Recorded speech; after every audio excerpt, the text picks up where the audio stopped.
January. Lalo siya lang hindi pa pre-residence niya sa Caloocan. So meron sa ayuda. Bit mo ko sa credit sheet niya. Mga tapos ko na sa mga ano ba yun? Mga top spend na. Sabi na yan.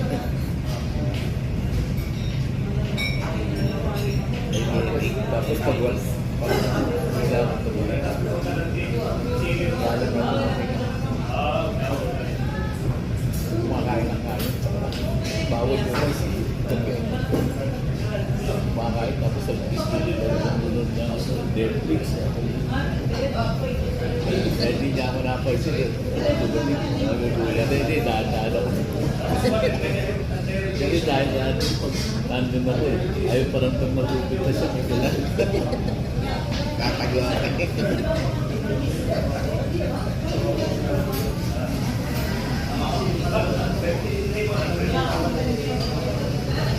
hirap na iba sa yung kanin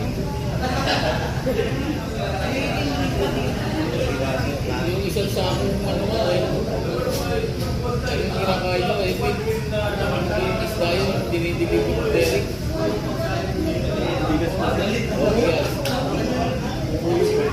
Pupuyo sila lang nakakaubos yun galit pa yata si Tony pag hindi yung kanin